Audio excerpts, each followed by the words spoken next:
एक जैन परिवार की युवती ने सवाल पूछा है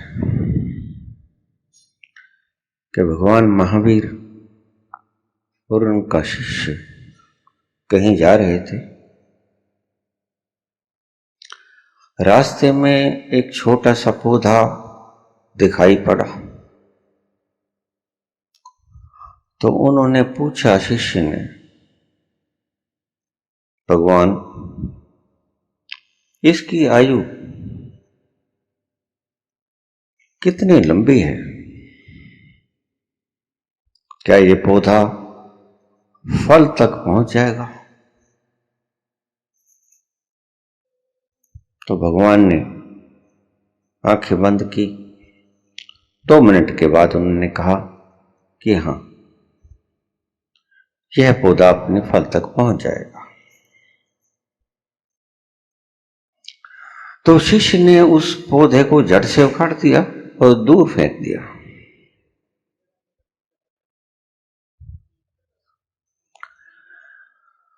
कहीं काम से जा रहे थे। कुछ दिनों के बाद जब वो उसी रास्ते से वापस आए तो वो पौधा जो शिष्य ने उखाड़ फेंका था वो उसी जगह के ऊपर आरोपित हुआ पड़ा था।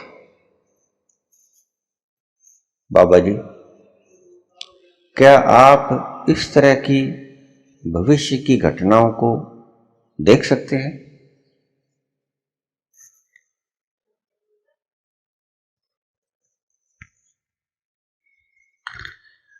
सबसे पहले कहानी को ठीक तरह से सुन लीजिए।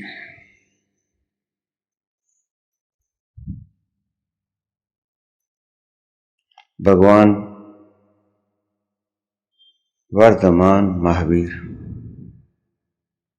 जा रहे थे अपने शिष्य के साथ,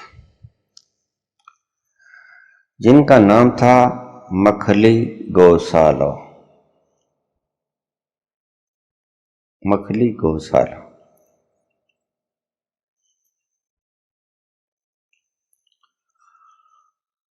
ऐसे ही रास्ते में उन्हें एक पौधा दिखाई पड़ा।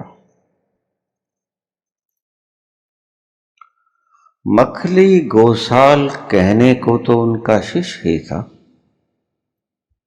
लेकिन भीतर से उनका शिष्य नहीं था, विद्रोही था।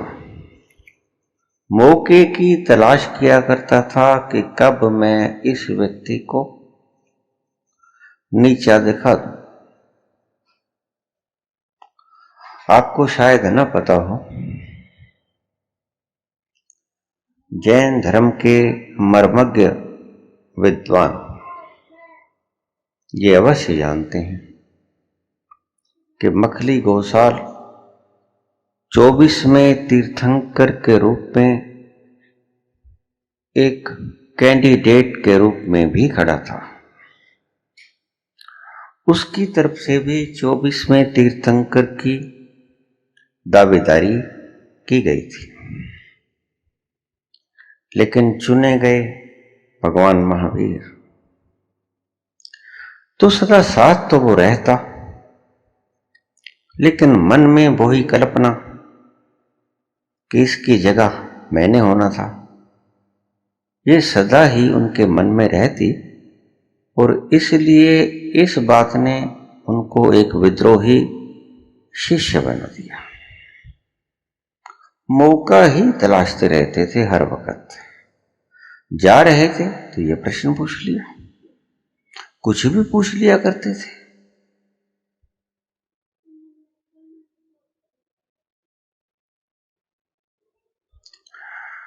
भगवान महावीर ने आंखें बंद की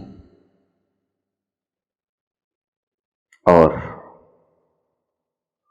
कुछ देर बाद आंखें खोल के कहने लगी, मखली, यह पौधा अपने चरम लक्ष्य तक पहुंच जाएगा, फल फूलों से लद जाएगा, यही इसका अंतिम परिणाम है।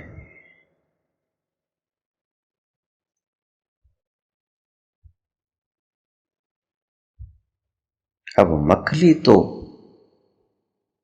ढूंढे ही जा रहा था, कोई भी वक्त मिलता तो नीचा दिखाने का दिखा देता। उन्होंने महावीर के सामने ही उस छोटे से पौधे को जड़ से उखाड़ा और दूर फेंक दिया।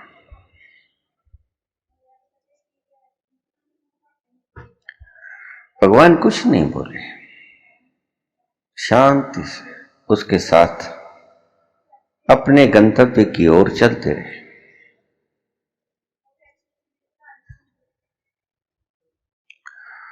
वहां उन्हें रास्ते में काफी बारिश आई, तूफान चले, आंधी चली, और जहां जाना था वहां उन्होंने अपना काम पूरा करके वापस लौटने लगे। और इस दौरान करीब 1 सप्ताह का वक्त बीत चुका था। 1 सप्ताह बाद उसी रास्ते से जब वापस आ रहे थे तो वह पौधा उसी जगह आरोपित हुआ पड़ा था। कैसे हुआ होगा ये? भयंकर तूफान आया, बड़ी बारिश आई, पानी भर गया, तो वो जो दूर फेंका गया पौधा था वो पानी के बहाव से उसी जगह के ऊपर आके टेक गया। विधि की विडंबना।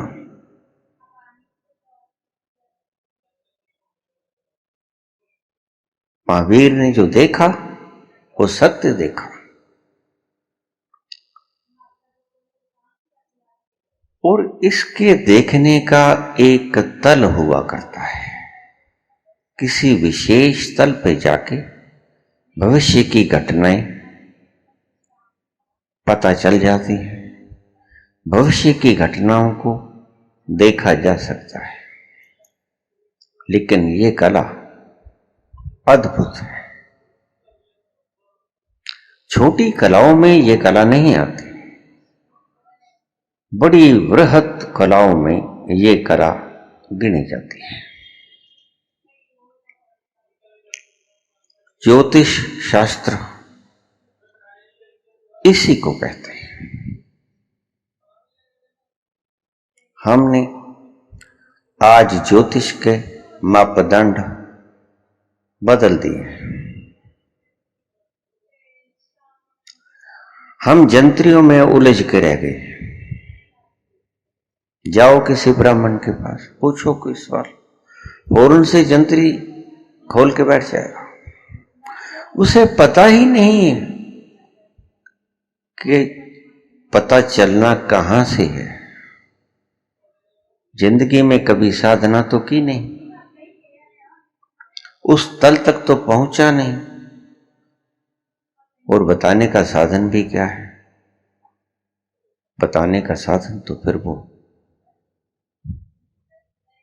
जंत्री के पन्ने ही हुए ना।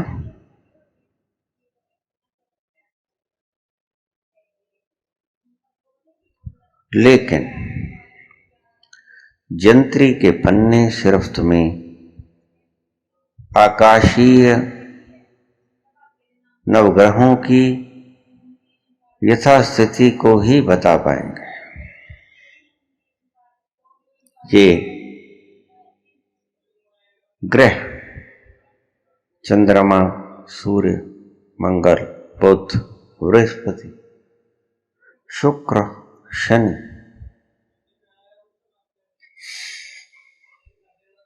राहु और केतु, ये 2 ग्रह ऐसे हैं जो कभी एक थे।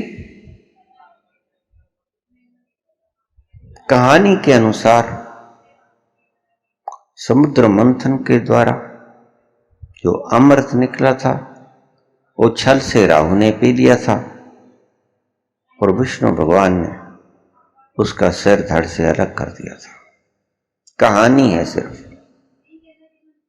अन्यथा राहु और केतु नाम के दो ग्रह कहीं आकाशीय स्थिति में विराजमान नहीं। मैं आपको समझा दूं, ग्रह तो सिर्फ 7 ही है जिनके ऊपर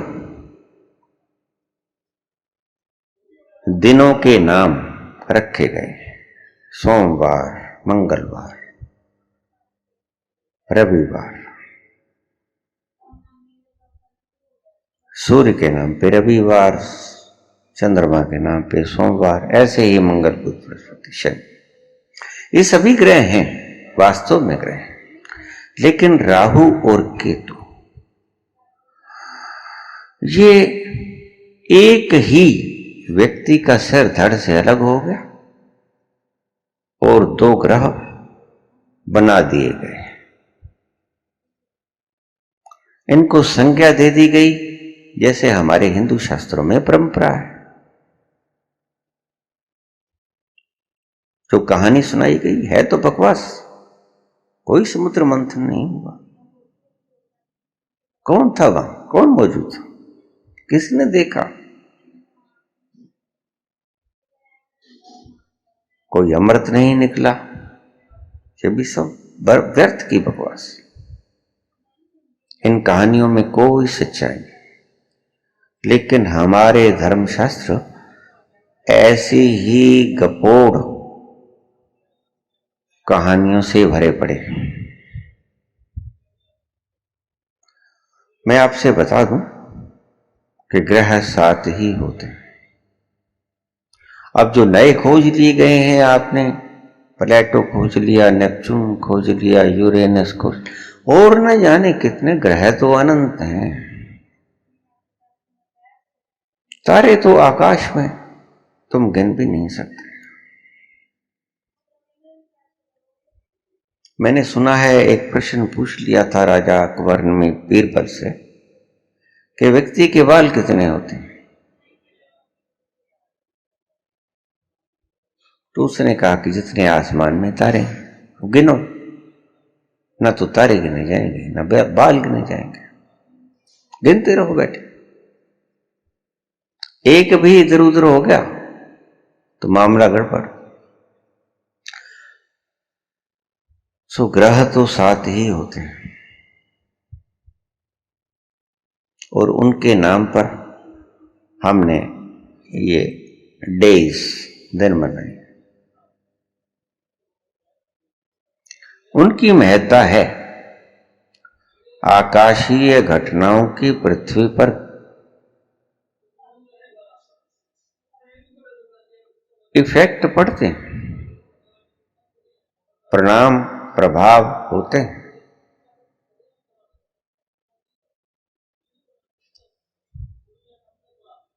लेकिन इन मनगढ़ंत बातों के कोई प्रभाव नहीं होते।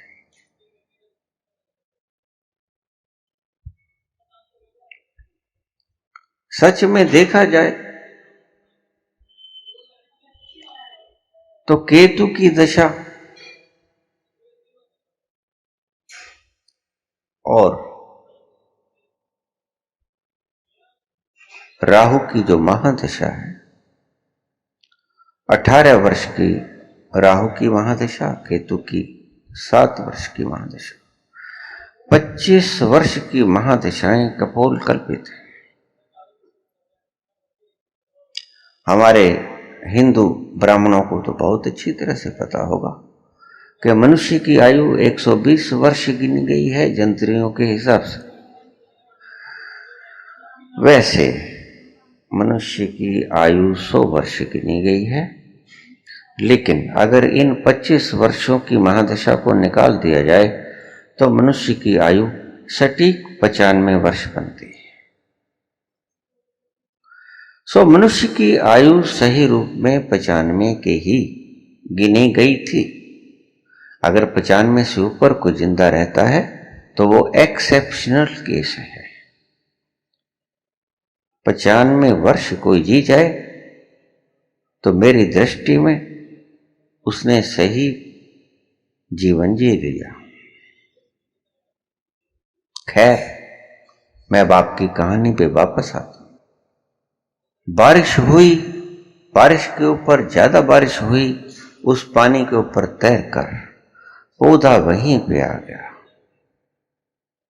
जहां से मखली गौशाला ने वो उखाड़ा था। और जब उन्होंने वापस जाते देखा तो महावीर कुछ नहीं बोले, वो कुछ बोला भी नहीं करते थे। वो देखने दिया करते थे दूसरों को। मखली गौसाल ने गौर से देखा तो वह पौधा वहीं पर आरोपित था। बड़ा शर्मिंदा हुआ, ये मौका भी हाथ से निकल गया। बड़ा सुंदर मौका था। महावीर ने बड़ी खतरनाक भविष्यवाणी की थी। ये पौधा कोई भी जानवर आके खा लेता, कुछ भी उपद्रव हो सकता था, कैसे वृक्ष बनेगा? और फिर उसने ही उखाड़ के फेंक दिया था। ये घटना शास्त्र वर्णित तो है ही, सत्य भी है अगर ढंग से समझा जाए तो। जैनिज्म और एस्ट्रोलॉजी, इनका चोली दामन का संबंध है। ज्योतिष को जैन शास्त्रों से अलग कतई नहीं किया जा सकता। पहले तीर्थंकर ऋषभदेव से लेकर आखिरी 24वें तीर्थंकर तक, वर्धमान महावीर तक ज्योतिष के प्रकांड पंडित रहे। और सही रूप से मैं इसे समझता हूं, क्योंकि अब इन बातों में तो काफी उलझाव भी पड़ जाएगा। मैं जैन धर्म को हिंदू धर्म से कम उम्र का नहीं मानता, बराबर की उम्र मानता हूं। ये दोनों बराबर के वक्त में जन्मे, क्योंकि 24 तीर्थंकरों की श्रृंखला विशाल। हम तो यही 10-12 अवतार ही गिन लेते हैं ना। तो हिंदुओं ने 10 अवतारों के बीच में मत्स्य अवतार, मछली के रूप में, ध्यान से सुनते जाना इन बातों को। एक लड़ी कहीं जाके जुड़ेगी।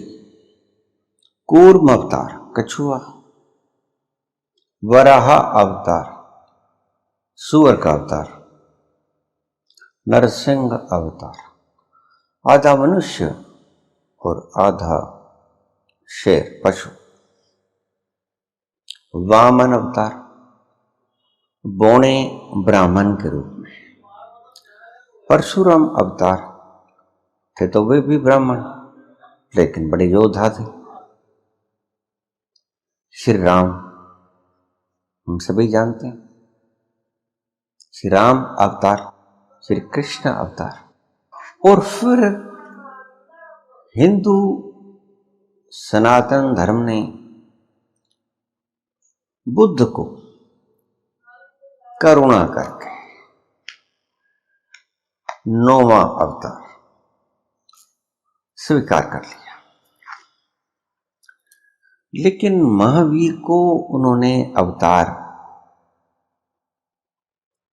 नहीं स्वीकार किया। क्यों? क्योंकि महावीर की अपनी परंपरा थी।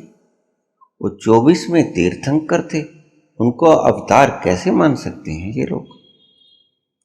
इसलिए महावीर को अवतारों की श्रेणी में नहीं शामिल किया गया। बुद्ध के ऊपर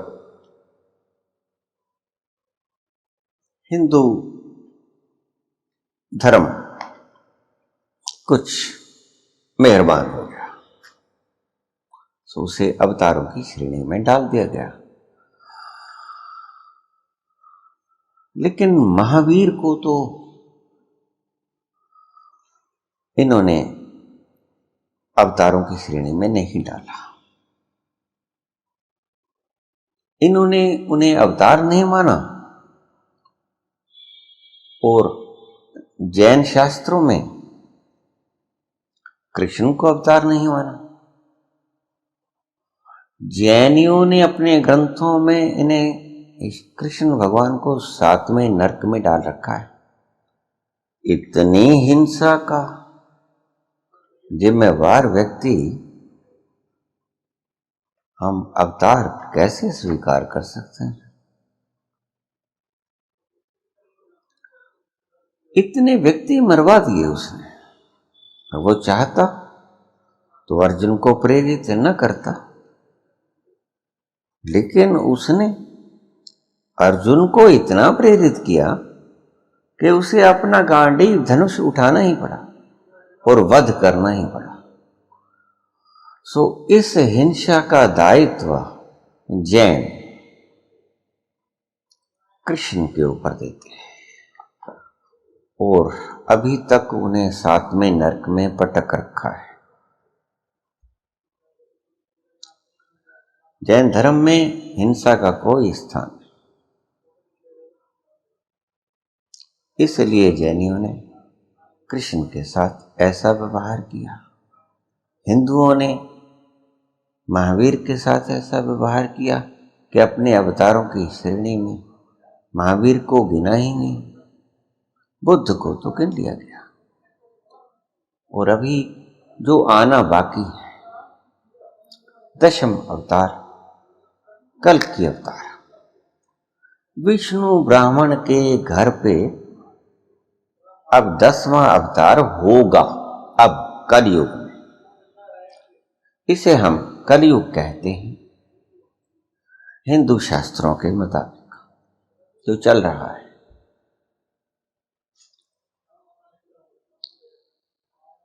वैसे धारणाएं अलग अलग हैं, तो चाहे जो बोले, धर्म का मसला ही ऐसा है। कुछ लोग ब्रह्मांडों की गणना शुरू कर देते हैं, मैं बड़ा हैरान होता हूं। ब्रह्मांडों की गणना कौन कर सका है? ब्रह्मांड कितने हुए हैं अब तक, इसकी गणना भी कोई कर सकता है? तो शायद ऐसे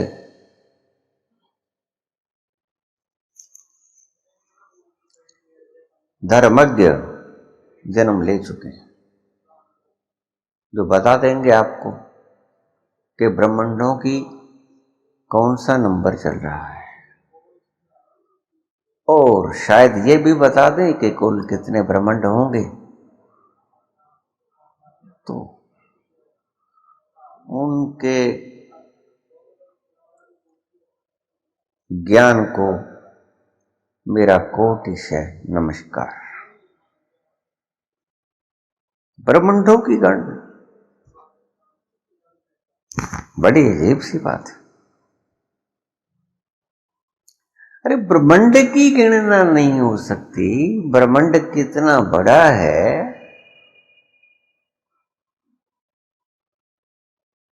कितना बड़ा है ये ब्रह्मांड, इसका और छोर नहीं पाया जा सकता।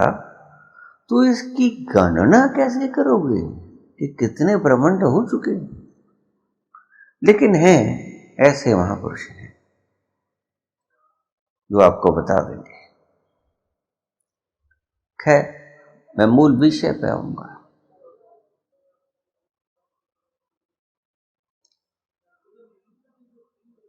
जैनियों ने तो 24 तीर्थंकरों के बाद फुल स्टॉप लगा दिया कि 25वां तीर्थंकर नहीं होगा। लेकिन हिंदू धर्म अभी एक अवतार और पैदा करने को है।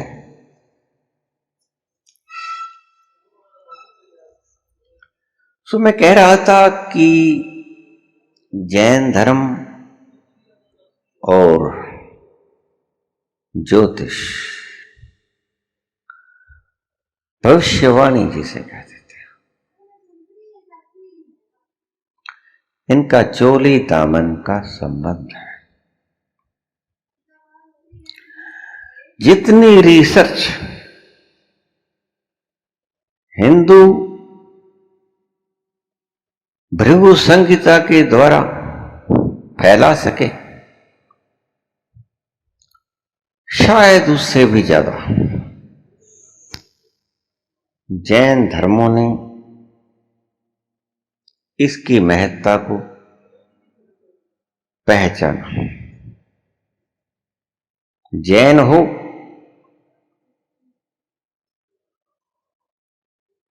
और ज्योतिष से उसका संबंध ना हो, यह असंभव है। आपने देखा, ये मुनि जन प्रातः स्मरणीय संक्रांति सुनाते हैं। संक्रांति क्या मनता होगा इस महीने में? सूर्य संक्रांति क्या तेज होगी, क्या घटेगी? सोना चांदी सभी भाव बता देते हैं। गुड़ शक्कर, तिल तेल, चावल कनक, सबको भाव बता देंगे आपको कि इस चीज में इस महीने मंदी आएगी और फला तारीख को आएगी, और इस चीज में इतनी तेजी आएगी और फला तारीख को आएगी।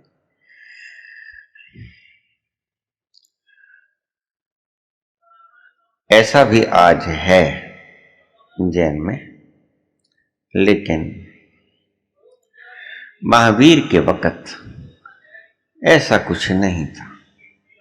महावीर के वक्त शुद्ध ज्योतिष ज्ञान था, और वो कैसे बताया करते थे? मेरी बिटिया ने यह सवाल पूछा है।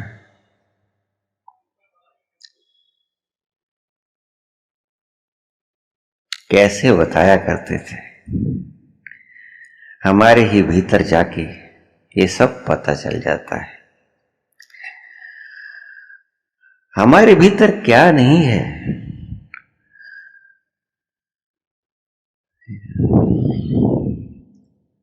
यथा पिंडे तथा ब्रह्मंडे, जो पिंड में है ब्रह्मांड में है। पिंड ब्रह्मांड का सूक्ष्मतम रूप है। तुम ब्रह्मांड में जो कुछ पाओगे वो सब कुछ आपको पिंड में मिल जाएगा, इस शरीर के भीतर मिल जाएगा। हिंदू धर्म में भगवान की 3 गुणों का वर्णन है। गुण कह लो, शक्तियां कह लो। Omnipresent, omniscient, omnipotent. ईश्वर सर्वव्यापक है, सर्वशक्तिमान है। और तीसरा शब्द ध्यान से सुनिए, सर्वज्ञ है। He knows everything.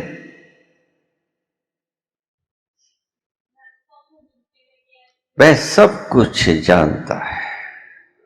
सर्वज्ञ, ज्ञान, सर्व ज्ञान को जानने वाला, सर्वज्ञ।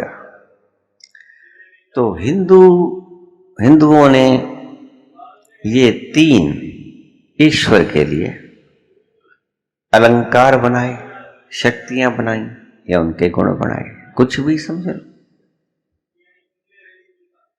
सर्वव्यापक है, निश्चित रूप से कण कण है।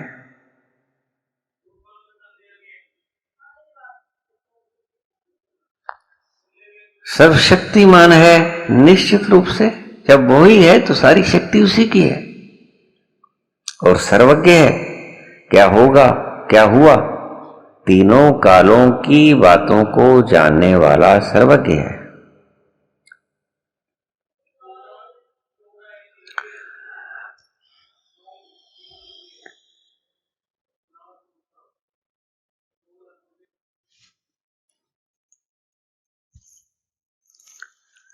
सर्वज्ञ,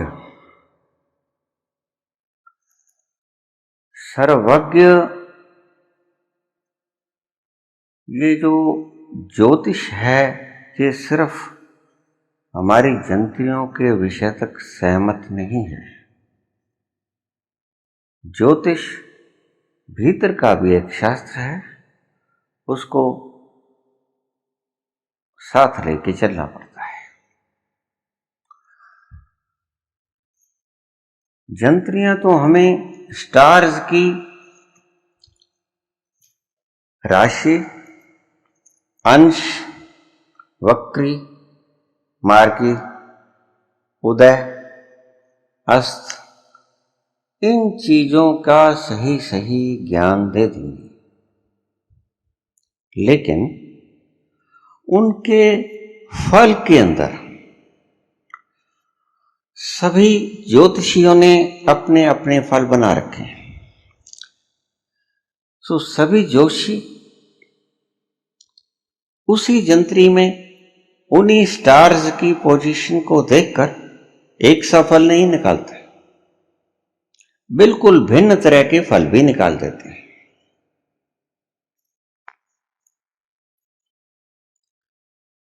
लेकिन जिस वक्त आप उस तल पे पहुंच जाओगे जिसे महावीर ने देखा था, जहां पर जाकर उस तल पे पहुंच के जब आप देखोगे तो सब कुछ स्पष्ट दिखाई देने लगेगा। मैं सही ज्योतिष उसी को कहता हूं। सिर्फ स्टार्स की पोजीशन, अंश वगैरह देख लेने से ज्योतिष पूर्ण नहीं हो जाती। सहायक हैं, पूर्ण नहीं। महावीर के पास तो जंत्री भी नहीं होती थी। महावीर के पास तो वही तल हुआ करता था और उस तल में जंत्री भी आ जाया करती है। वो कंप्लीट प्रोसेस है ज्योतिष की। उसके लिए अलग से हमें किसी तरह की पत्रिका की जरूरत नहीं पड़ती। तो मैं उसी के बारे में बात करूंगा जो तत्व की बात है। मैं आपकी किताबी प्रणाली को यहां नहीं मान्यता देता। इस रूप में सटीक भविष्यवाणी के लिए, सटीक भविष्यवाणी के लिए तो आपको प्रयास करना होगा। आपकी क्रियाएं ध्यान की गूढ़तम होनी चाहिए और इतनी गूढ़तम होनी चाहिए कि आप उस तल पर जाकर अवस्थित हो जाओ जहां से सब कुछ देखा जा सकता है। वो तल ज्योतिष का सही तल है। उस तल से देखा जा सकता है कि क्या होगा, क्या हुआ और क्या होने जा रहा है। सो महावीर ने तो इस तल से देखा था। सो इसीलिए मैं आपसे बता दूं कि ये साधना मैंने जो पिछले प्रवचनों में 700 साधनाओं की बात की, उनमें से ये प्रक्रिया भी मैंने सीखी है। इसके अतिरिक्त ध्यान की भी 35 प्रक्रियाएं और 112 प्रक्रियाएं समाधि तक पहुंचने की, वो अलग से फिर से कभी वर्णन करूंगा। लेकिन ये 700 प्रक्रियाओं के भीतर ये भी आता है उस तल पर पहुंच जाना जहां से भविष्य दर्शन हो सके। निश्चित रूप से ये इतनी सरल बात नहीं है। हमारा मन इतना भटकता है कि अक्सर लोग मेरे पास आ जाते हैं कि मन को भटकने से, मन को दौड़ने से कैसे बचाया जाए, तो वो उस पोजीशन पे कैसे पहुंच पाएंगे जो कि बिल्कुल स्थिर है, जिसे कृष्ण ने स्थिति प्रज्ञ कहा है। उससे थोड़ा ऊपर आप देखोगे तो वो अवस्था आपको मिलेगी। लेकिन ये भीतर जाने की प्रक्रियाएं हैं। इन प्रक्रियाओं से गुजरना होगा, इनकी साधना करनी होगी, और इन साधनाओं का फल आपको जो मिलेगा वो महावीर की इस भविष्यवाणी का सारांश है। महावीर अनथक प्रक्रियाओं से गुजरे, इनमें से एक ये भी थी। इसलिए उन्होंने उस दिन मखली गौशाल को उस तल पे जाके देखा और देख के बता दिया। लेकिन मखली गौशाल विद्रोही था, उसने वो उखाड़ के फेंक दिया, परंतु जो होना था वो ही हुआ।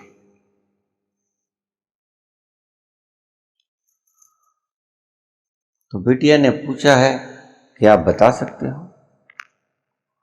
निश्चित ही मैंने ये साधनाएं की, मैं बता भी सकता हूं,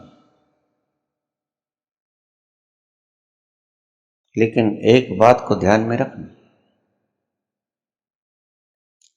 छोटी छोटी बातों के लिए मैं इसको कभी प्रयोग में नहीं लाता। असल में तो किसी भी अंतर यात्रा की प्रक्रियाओं को छोटी मोटी बातों के लिए प्रयोग में लाना ही नहीं चाहिए। ये कोई भी समझदार इंसान जानता है। जो व्यक्ति, जो मनीषी भीतर गया है, वो इतना तो अवश्य ही जानता है कि मुझे कितनी मेहनत करनी पड़ी है यहां तक पहुंचने के लिए, और मैं इनको छोटी मोटी बातों के अंदर प्रयोग ना करूं, वो करता भी नहीं।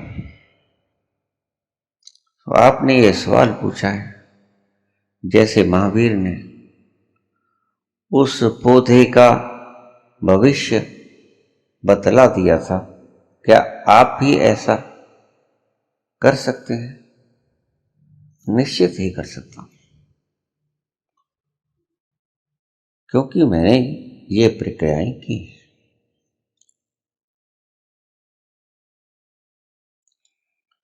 धन्यवाद।